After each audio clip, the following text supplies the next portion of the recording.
नमस्कार, मैं Abhishek Raj, CEO founder easy way global. Sunday सवाल में आप सभी का स्वागत है। जैसा कि आप लोग जानते हैं कि संडे सवाल में आप प्रश्न पूछते हैं, हम आपके प्रश्नों का रिप्लाई देते हैं। तो बहुत सारे बच्चे आज भी प्रश्न पूछे हैं, बहुत अच्छे अच्छे प्रश्न हैं। अगर आप इन प्रश्नों को सुनेंगे तो आपके भी काफ़ी बेनिफिट होने वाला है। तो चलिए शुरुआत करते हैं। और इससे पहले मैं आपको बता दूं कि अगर आपके मन भी कोई डाउट है, आपके साथ भी कोई समस्या है, आप भी चाहते हैं हमसे प्रश्न पूछना, तो आप भी कमेंट कर सकते हैं। कमेंट करने के लिए आप इस फॉर्मेट का इस्तेमाल करेंगे। सबसे पहले अपना नाम, उसके बाद अपना ट्रेड, इसके बाद अपना स्टेट और इसके बाद अपना क्वेश्चंस आप लिखेंगे, ठीक है। और इसके बाद जो क्वेश्चंस आप लिखेंगे, क्वेश्चन से अकॉर्डिंग हम आपका रिप्लाई देने का प्रयास करेंगे। और एक बात, बहुत सारी वैकेंसी आ रही है, सेल का भी आ चुका है, आपका बार का आने वाला है 2 दिसंबर से। डीआरडीओ की वैकेंसी चल रही है। आने वाले दिनों में रेलवे लोको पायलट टेक्नीशियन की बहुत बड़ी भर्ती आने वाली है। तमाम भर्ती आ रही हैं। जो बच्चे अभी भी तैयारी नहीं कर रहे हैं तो आप लोग तैयारी करना शुरू कर दीजिए। इजी वे कोचिंग की तरफ से सारे कोर्सेज को लॉन्च कर दिया गया है। चाहे आप रेलवे की बात करें, आप डीआरडीओ की बात करें, आप आने वाले अपकमिंग जो वैकेंसी है, बार्क है, सेल है, सबका कोर्स आ गया है। अगर आप ज्वाइन करना चाहते हो तो हमारे हेल्पलाइन नंबर पे कॉल कर लीजिए, नहीं तो हमारे इजी वे का एप्स को डाउनलोड करके डायरेक्ट कोर्स को ज्वाइन कर सकते हैं। तो चलिए शुरुआत करते हैं। सबसे पहले सवाल नंबर 1, रमेश बिंद है, टर्नर ट्रेड, इनका एज 18 वर्ष 5 महीना है, मिर्जापुर से उत्तर प्रदेश है। और इन्होंने काफ़ी अच्छा कमेंट किया है। आइए कमेंट को रीड करते हैं। कमेंट यह है कि आप सभी आदरणीय गुरुजनों को प्रणाम। और प्रश्न इनका यह है कि सर, मैंने डीआरडीओ का मास्टर कोर्स ज्वाइन किया है। मतलब ये बोल रहे हैं कि इजी वे के इन्होंने मास्टर कोर्स को ज्वाइन किया था डीआरडीओ का, जिससे हमारे respected Rahul sir and respected Ravi sir बहुत अच्छे से समझाते हैं। राहुल सर मैथ और रीजनिंग पढ़ाते हैं और रवि सर यहाँ पे टेक्निकल पढ़ाते हैं। बता रहे हैं कि दोनों लोग बहुत अच्छे पढ़ा रहे हैं, ठीक है। हमें सब कुछ याद करने की जरूरत नहीं होती है, खुद ही याद हो जाता है। बोले कि इतना अच्छे पढ़ाते हैं कि इनको याद करने की जरूरत नहीं होता, खुद ही याद हो जाता है। चलिए, अच्छी बात है। थैंक यू सो मच हमारे तरफ से कि आप इतना अच्छा एक तो फीडबैक दिए हैं। और सच में जो हमारे पूरी टीम है बहुत अच्छे तरह से दिन रात मेहनत करती है। सारे एक एक क्वेश्चन को हम लोग रिसर्च करते हैं, कौन सा क्वेश्चन कहाँ पूछा गया है, किस तरह बच्चों को हम लोग क्वेश्चन दें कि जब वो बच्चा एग्जाम में बैठे तो उसको ज़्यादा प्रॉब्लम ना हो। मतलब ऐसा सवाल आए कि सब आपको पहले से पढ़ाया हो, देखा हो, प्रैक्टिस कराया हो। इस तरह के हम लोग कोशिश करते हैं कि आपको हम उस तरह के हम पढ़ा दें, प्रैक्टिस करा दें कि आपको ज़्यादा कन्फ्यूजन ना हो, ठीक है। और इन्होंने पूछा है कि सर, घर पे बहुत काम होने के कारण पढ़ाई करने में असमर्थ हूँ, ठीक है। पढ़ने का बहुत मन करता है पर सर थक जाता हूँ, काम करने से ही तो पढ़ता हूँ पर कुछ भी याद नहीं हो पाता, मैं क्या करूँ, कोई उपाय बताइए। इनका सवाल काफ़ी अच्छा। इस सवाल का जवाब देने के हम एक छोटा सा रेफरेंस लेना चाहेंगे। मेरे कोचिंग के राहुल कुमार, जो लखनऊ मेट्रो के सेकंड टॉपर थे, उनका इंटरव्यू भी हमारे चैनल पे। वो मतलब उनके फैमिली काफ़ी पुअर थी, वो काम भी करते थे, पिताजी के साथ वो काम करने भी जाते थे और साथ में टिफ़िन भी पहुंचाने जाते थे। मैंने उनसे सवाल पूछा था कि आप इतने सारे काम करते पिताजी के साथ बाहर, तो फिर आपका तैयारी कैसे हुआ। तो उन्होंने बोला था कि सर 4-5 घंटे हम समय निकालते हैं और उसी का हम प्रैक्टिस करते हैं। मतलब वो 4-5 घंटे जो होता है उस दौरान हम जो भी चीज़ें पढ़ते हैं उसका लगातार प्रैक्टिस करते रहते हैं। और जो पढ़ के वहाँ से जाते हैं काम के लिए, फिर वापस आते हैं तो ये जाने और वापस आने में हमारे माइंड में वही चीज़ें रिवाइज होती रहती है। मैं नया पढ़ने का प्रयास नहीं करता हूँ, जो पढ़ता हूँ दिन भर और जिसके बाद जो काम पर जब मैं जाता हूँ तो वही चीज़ें मैं रिवाइज करता रहता हूँ। जिससे क्या होता है कि हमारी जो पढ़ी हुई चीज़ें परमानेंट मेमोरी में सेव हो जाती है, हमें ज़्यादा मेहनत करने की ज़रूरत नहीं पड़ता है। तो आपको भी इस तरह से काम करना होगा कि ठीक है, काम बहुत ज़्यादा है लेकिन 3-4 घंटे जो आप निकालते हैं पढ़ने के लिए, वो जो 3-4 घंटे आप स्टडी करते हैं, उसके बाद आप कोशिश ये करें कि पूरा माइंड का फोकस उसी पर बनाए रहे। दिन भर काम कहीं भी करें लेकिन दिमाग में बहुत सारी चीज़ों को स्टोर ना होने दें। जैसे आप मूवी देखना शुरू कर देंगे, गाना सुनना शुरू कर देंगे, बहुत सारे लोगों से बातचीत बहुत ज़्यादा करना शुरू कर देंगे, मोबाइल में बिजी हो जाएंगे, तो जो पढ़ा हुआ चीज़ होता है डिलीट हो जाता है। तो कोशिश ये करना कि ज़्यादा से ज़्यादा जो चीज़ें हम पढ़े हैं उसको रिवाइंड करते रहें और बहुत कम लोगों से मिलने का प्रयास करें, मोबाइल चलाने का बहुत कम प्रयास करें। मतलब कोशिश करें कि माइंड को शांत रखें। इससे क्या होगा, जो आप पढ़े रहेंगे वो बहुत दिनों तक याद रहेगा, ठीक है। आगे बढ़ते हैं। नेक्स्ट सवाल है हमारा हर्षल राउत का, इलेक्ट्रीशियन ट्रेड है, स्टेट महाराष्ट्र से हैं। इन्होंने लिखा है कि सर, मैंने आपका एलपी रेलवे इलेक्ट्रीशियन का फुल कोर्स ज्वाइन किया है, ठीक है। एलपी रेलवे का फुल कोर्स सारे ट्रेडों के लिए हम लोगों ने लॉन्च कर दिया है। CBT1 CBT2 के लिए ड्राइंग्स का भी अलग से हम लोगों ने बैच लॉन्च किया है, तो आपको जो सुविधा है उसके अनुसार क्लास को ज्वाइन कर सकते हैं। इन्होंने ज्वाइन किया है, इन्होंने बोला कि सर मैं आपको दिल से थैंक यू बोलना करता हूं कि सर क्योंकि आपके कोर्स में इतना अच्छे से पढ़ाते हैं कि एक बार में सब समझ में आ जाता है। बहुत अच्छे, एक बार में सब समझ में आ जाता है। और लिखे हैं कि सर थैंक यू सर, आपको भी, राहुल सर को भी, पीके प्रेम सर को भी, आपके वजह से मुझे करियर के लिए पॉजिटिव राइट पाथ मिला है जिससे हम तैयारी कर रहे हैं। बोल रहे हैं कि आपके वजह से, ये जो सर लोगों का नाम मैंने बताया, इनके वजह से इनके अंदर जो पॉजिटिव एनर्जी है ये तैयारी करने का, उसके लिए धन्यवाद करना चाहते हैं।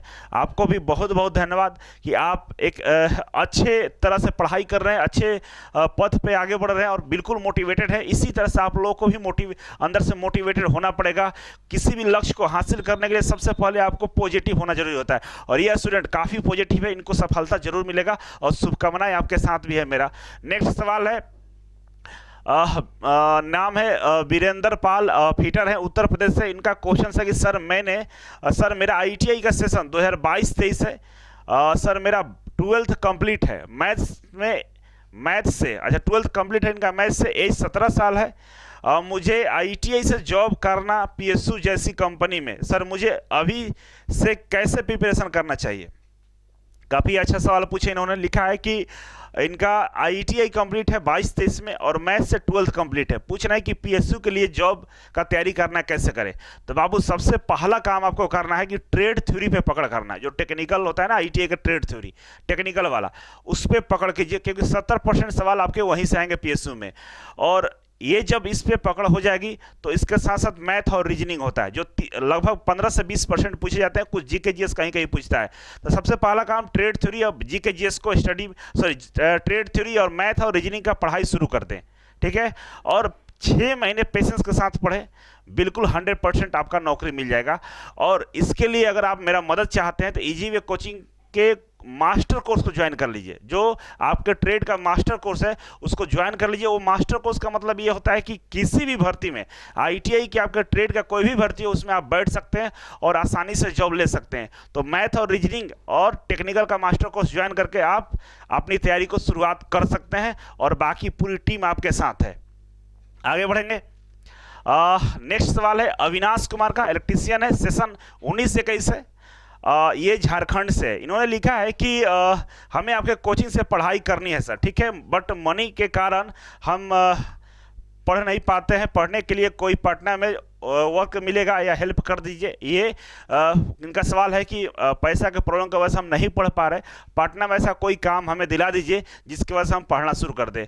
बाबू बात क्या है कि पटना एक इंडस्ट्रियल एरिया नहीं है, ये एक सिटी है, यहाँ पे फैक्ट्री और इंडस्ट्री नहीं है। और जॉब दिलाने की जहाँ तक बात है कि आप अगर जॉब करेंगे तो मुझे नहीं लगता कि आप ज़्यादा पढ़ पाएंगे और पटना में रहकर फाइनेंशियली काफ़ी आप क्राइसिस में चले जाएंगे। तो मेरा सलाह यह कि ऑनलाइन कोर्स ज्वाइन कर लीजिए, ठीक है। ऑनलाइन कोर्स काफ़ी सस्ता है, ऑफलाइन में बहुत ज़्यादा खर्च है, ऑनलाइन बहुत सस्ता है। अगर आप ऑनलाइन ज्वाइन करते हैं तो घर पे भी बैठ के स्टडी कर सकते हैं और वहाँ पे आपको टाइम भी मिलेगा। और पैसे की जहाँ तक प्रॉब्लम है तो आप घर के आसपास बहुत सारे आपको काम मिल जाएंगे, आपके जो लोकल सिटी होगा वहाँ काम मिल जाएगा और ऑनलाइन आप तैयारी कर लेंगे। क्योंकि आपके पास जो विकल्प है उस पर ही चर्चा करना ज़्यादा बेटर है। आपके पास विकल्प मात्र एक ही है कि कम पैसे नहीं है, और जब पैसे नहीं है तो एक ही विकल्प है कि आप ऑनलाइन ज्वाइन करके घर पे समय देकर स्टडी कीजिए। छोटा मोटा घर के आसपास भी काम करके आप चीज़ों को अरेंज कर सकते हैं, पढ़ाई को जारी रख सकते हैं। तो मेरा यही सलाह है कि आप वहीं से ऑनलाइन क्लास करें। नेक्स्ट सवाल है मोहम्मद फैजान का, मैकेनिक्स रेफ्रिजरेशन RSC से है और इनका स्टेट उत्तर प्रदेश है। इनका क्वेश्चन ये है कि सर मेरे ट्रेड की वैकेंसी बहुत कम आती है, आप अच्छी तरह से जानते हैं सर, इसलिए थोड़ा प्रॉब्लम होती है सर। DRDO में RSC का कट ऑफ क्या जा सकता है, और DRDO में RSC ट्रेड के हिसाब से सिलेबस बता दीजिए, कुछ गाइड कर दीजिए पढ़ने के लिए जो थोड़ा बहुत तैयारी कर ले। फाइनेंशियल कंडीशन ठीक नहीं है, ये तमाम चीज़ें लिखा हुआ है। हम आपको बता दें कि देखिए RSC के लिए भले वैकेंसी कम आती है लेकिन आती है, ये कंफर्म है। बच्चे भी कम है। रेशियो की हम बात करें तो ऐसा नहीं है, आप जितने रेशियो में आपके यहाँ बच्चे अवेलेबल है आरएससी में, जितने भी तैयारी करने वाले हैं उनके हिसाब से ठीक ठाक वैकेंसी आती है, आप कर सकते हैं। जैसे रेलवे की बात करें, लोको पायलट टेक्नीशियन में भर्ती आपकी आने वाली है रेलवे में, जिसमें आरएससी का भी रहेगा।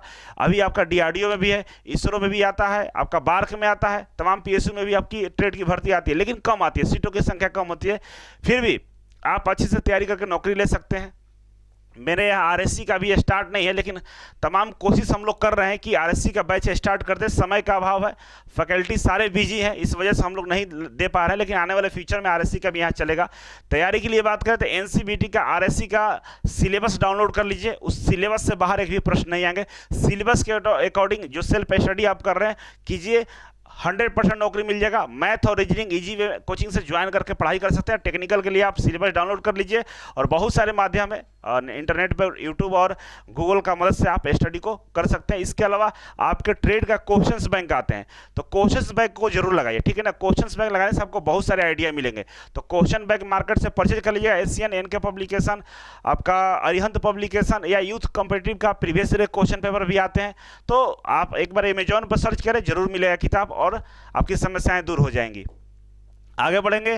नाम है तरुण, फिटर ट्रेड से, स्टेट उत्तर प्रदेश। इनका एक सवाल ये है कि सर मेरा आईटीआई का सेशन 22-23 है, इनका 22-23 मतलब 1 साल का शायद है।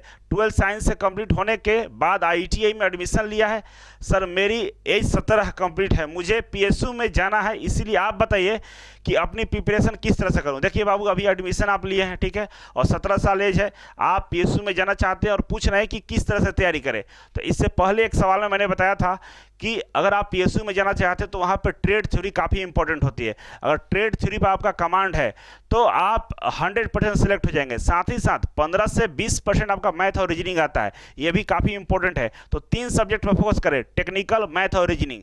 अभी से तैयारी में लग जाइए, जब आपका आईटीआई कंप्लीट होगा 100% आपको नौकरी मिल जाएगा, क्योंकि आपका जो एज बता रहा है अभी कम है, 1 साल आपके पास टाइम है, और आईटीआई करने में भी आपके पास 1 साल टाइम है।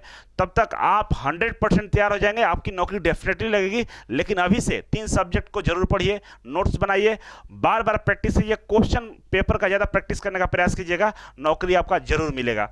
आगे हम बढ़ेंगे। नेक्स्ट सवाल है राहुल सिंह, फिटर से, सेशन 20-22 से, स्टेट वेस्ट बंगाल कोलकाता से, 19 साल एज है आपका। क्वेश्चन है कि सर मेरा आईओसीएल पाइपलाइन में डिवीजन में एग्जाम देने गया था, ठीक है, 6/11/22 को इनका एग्जाम था, ओएमआर बेस्ट एग्जाम हुआ था, ठीक है, मुझे भी पता है। पेपर में कोई सील नहीं था और पेपर पूरी तरह से जीरोक्स था, 100% श्योर है कि ये लीक हुआ है, और इस पर हम लोगों को एक्शन लेना चाहिए। स्टेप क्या ले सकते हैं बोल रहे हैं, देखिए इस पर कोई स्टेप नहीं ले सकते, जो स्टेप लेना था वहीं पे ले सकते थे, जो बच्चे आपके ग्रुपिंग थे, क्योंकि आपके पास कोई एविडेंस नहीं है। आप ऐसे वर्बली कोर्ट में बोलेंगे, कोर्ट नहीं मानेगा, उसके पास सबूत चाहिए। और आज आप इस बात के लिए श्योर नहीं है कि जो पेपर आपको दिया गया था वो जीरोक्स था, ठीक है ना, आप अपनी मर्जी से बोल रहे हैं। दूसरा, सील नहीं लगा था, विरोध वहीं पर आपको करना चाहिए था, अब करने से आपके पास कोई एविडेंस नहीं है, इसलिए इस पर कुछ नहीं हो सकता है। आगे बढ़ते हैं।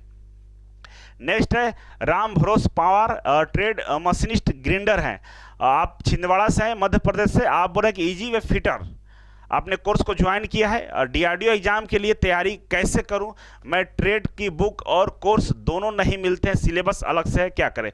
देखिए मशीनिस्ट ग्राइंडर का सिलेबस फिटर से मैच करता है, फिटर, टर्नर, मशीनिस्ट, ये तीनों जो होते हैं ना लगभग कॉमन है, और इसी में मशीनिस्ट एक ग्राइंडर आ जाता है, ये भी इसी का पार्ट ही है मशीनिस्ट का।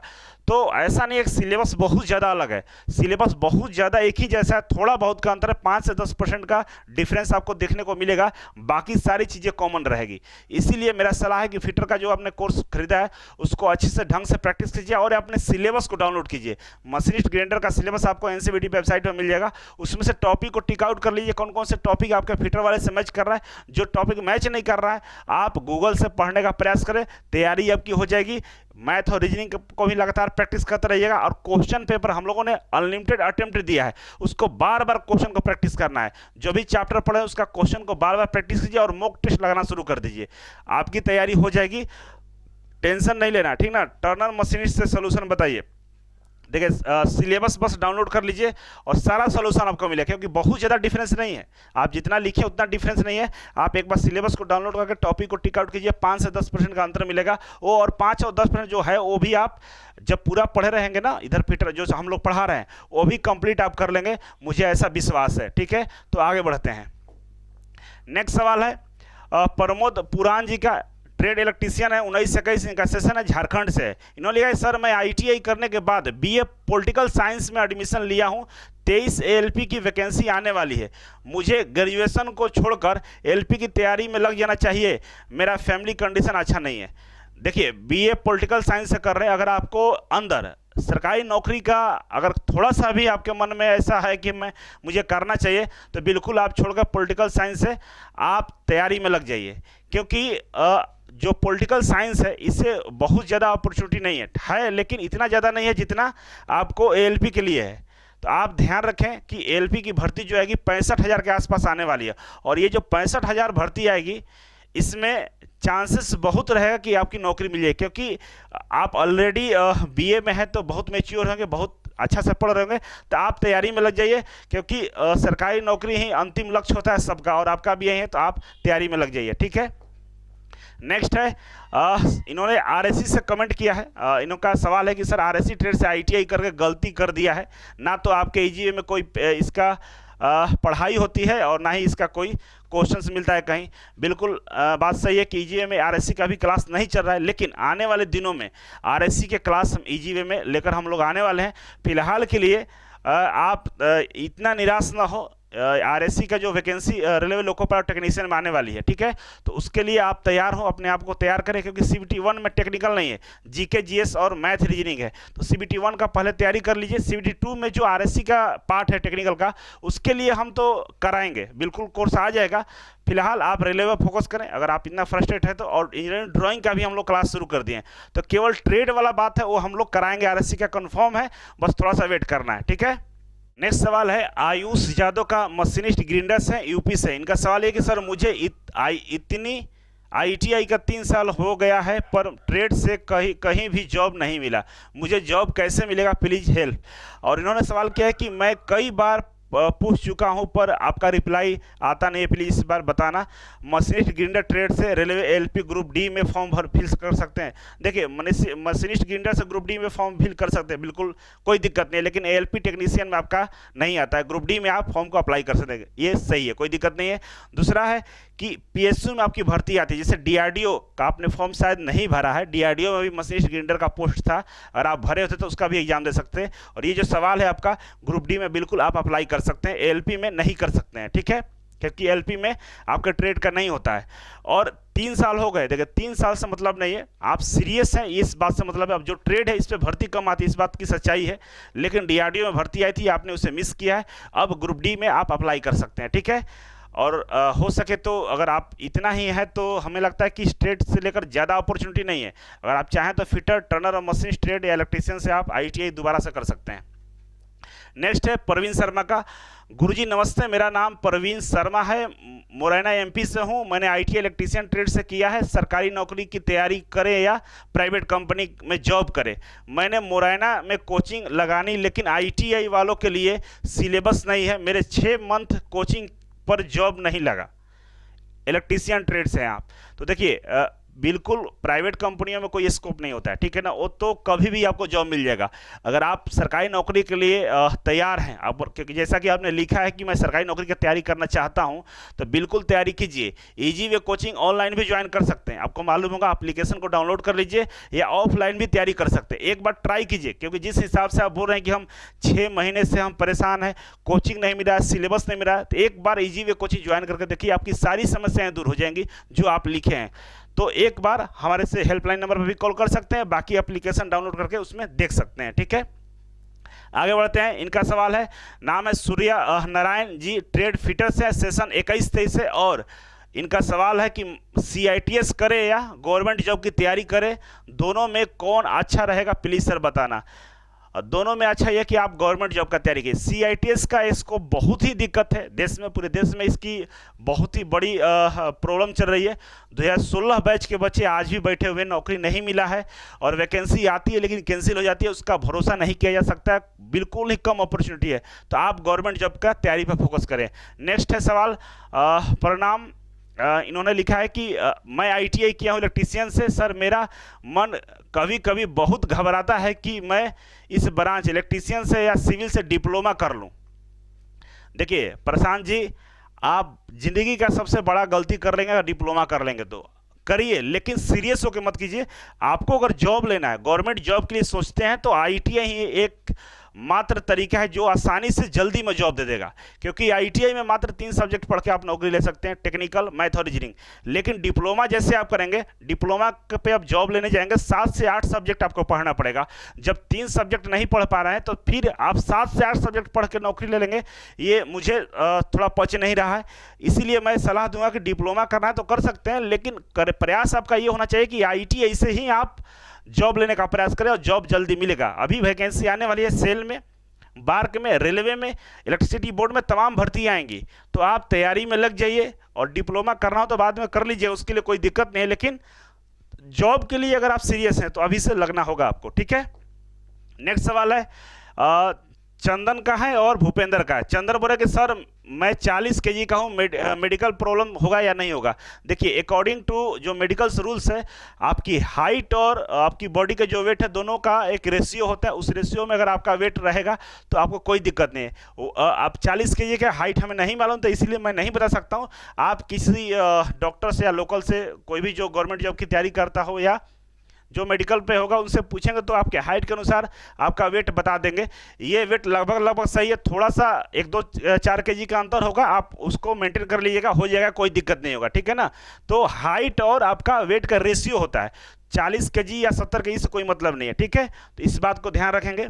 नेक्स्ट भूपेंद्र जी बोलेंगे ट्रेड इलेक्ट्रीशियन है, बिहार से है, मेरा बोला कि PT निकल जाता है लेकिन फाइनल में नहीं होता इनका सिलेक्शन। तो भूपेंद्र जी टेंशन नहीं लेना, PT निकल रहा है ना, फाइनल भी निकलेगा, भगवान जिस दिन चाहेंगे उसी दिन निकलेगा, प्रयास में लगे रहिए। आप PT निकाल रहे हैं तो थोड़ा सा पेशेंस रख के, और जहाँ जहाँ कमी रह गया उस पर ध्यान दीजिए, डेफिनेटली आप निकाल लेंगे, ठीक है।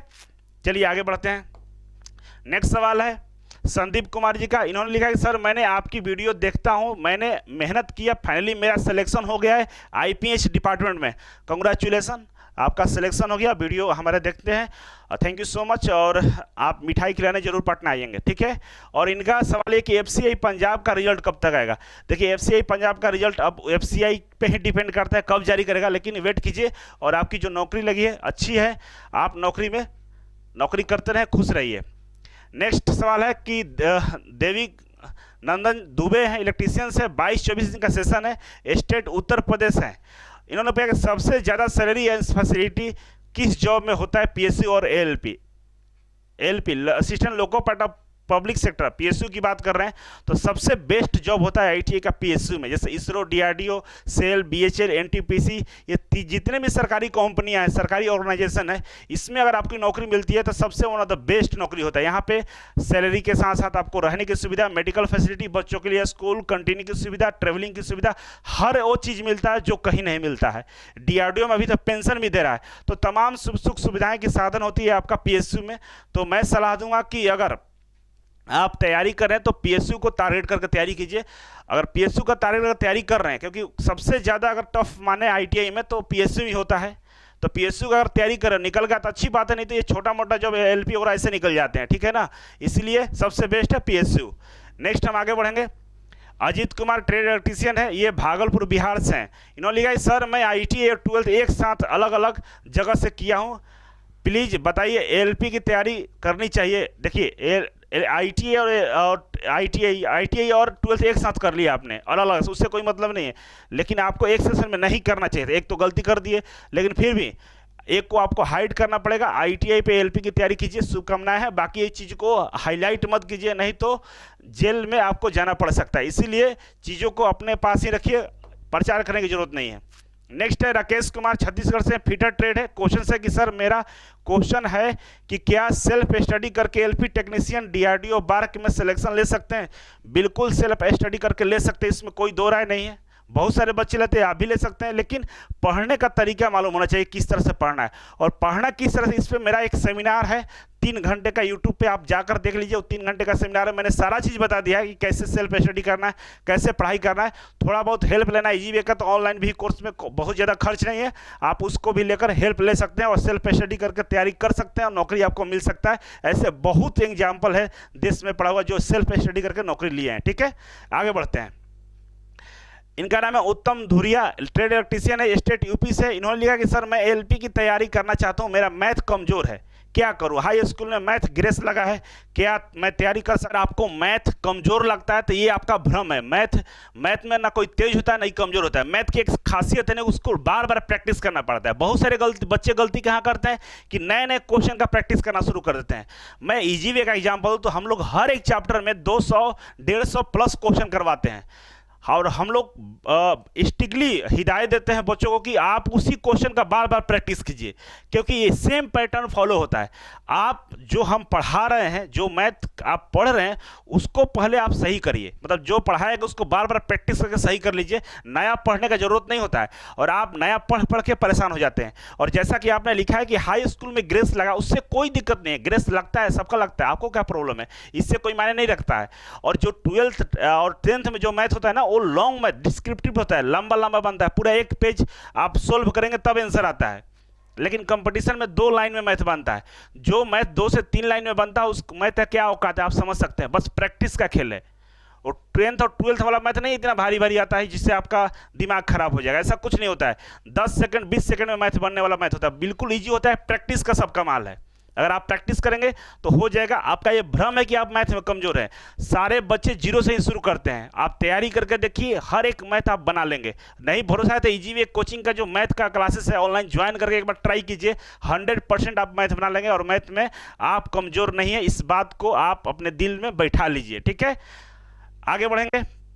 तो आज संडे सवाल यहीं पे समाप्त होता है और नेक्स्ट संडे सवाल में अगर आप भी हिस्सा लेना चाहते हो तो कमेंट बॉक्स में कमेंट कर सकते हैं। आपके अगर सवाल बेहतर होंगे जिससे बहुत सारे बच्चों का बेनिफिट होगा, उस सवाल को हम जरूर इस एपिसोड में शामिल करते हैं। और आज और अभी के लिए बस इतना ही था। थैंक यू सो मच, मिलते हैं फिर से एक नए एपिसोड में, तब तक के लिए नमस्कार।